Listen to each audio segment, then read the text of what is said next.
Choisis la vie.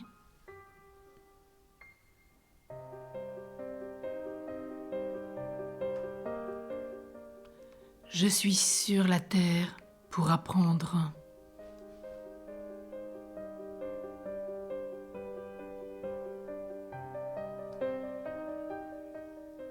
C'est un fait, je le constate. Chaque fois que je fais des erreurs, paradoxalement, on s'est aperçu que les groupes humains les plus efficaces étaient ceux qui acceptaient les risques de se tromper. Pourquoi ? Parce qu'ils prennent des décisions, parce qu'ils vont de l'avant. Et comme nous le savons, toute décision comporte une part d'impondérable. Si je ne prends aucune décision, si je me laisse porter par les événements, les autres ou la providence seule, j'aurais tendance à accuser l'extérieur, mon employeur, mon conjoint, mes enfants, ou Dieu même qui me délaisse, des fourvoiements de ma vie. Alors que si le ratage vient d'un choix que j'ai fait, il me remet face à moi-même, face à ma responsabilité. Est-il plus préférable que je reste chez moi sans rien entreprendre, de peur de me tromper ? Ou que je prenne le risque d'une déception ou d'une bévue en prenant une décision qui m'engage ? Mieux vaut agir et rectifier ensuite, en prenant de nouvelles mesures. Bien sûr, je ne demande pas des agissements en précipitation, mais nous sommes là pour vivre sur Terre. Nous sommes là pour agir, prendre des décisions, prendre des nouvelles mesures pour en tirer toutes les leçons à chaque fois. Plutôt que de rester passif et de subir une situation qui ne me convient pas, qui ne m'apporte rien, qui ne m'apporte pas de joie, qui ne me transforme pas. Une situation que je n'ai peut-être pas choisie.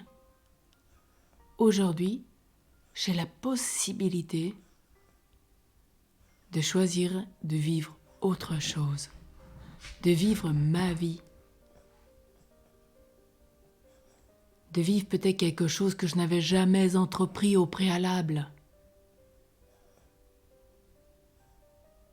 Agissons avec Dieu. Peut-être que nous tomberons, oui, mais les saints sont tous tombés. Ils nous le disent tous. Lisez toutes les grandes œuvres spirituelles, que ce soit Thérèse de Lisieux, Thérèse d'Avila, Jean de la Croix, Thomas d'Aquin, Saint François de Sales, Sainte Jeanne de Chantal, François d'Assise, Claire d'Assise, Marthe Robin, etc., etc. Tous vous diront la même chose. Ils sont tous tombés, mais ils se sont tous relevés avec la grâce de Dieu.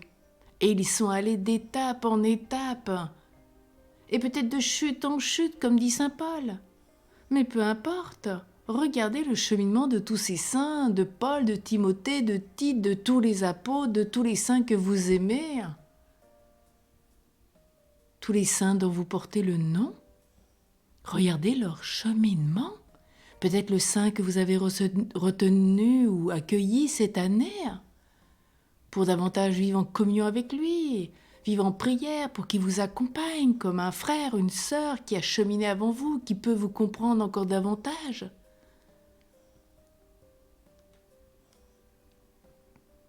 À l'avance, j'admets la part de complications que pourront m'apporter certains de mes actes, ou bien sûr certains de mes engagements, que je prendrai dans ma vie familiale, ma vie sociétale, ma vie ecclésiale, ma vie professionnelle, ma vie relationnelle, ma vie amicale, quels qu'en soient les domaines.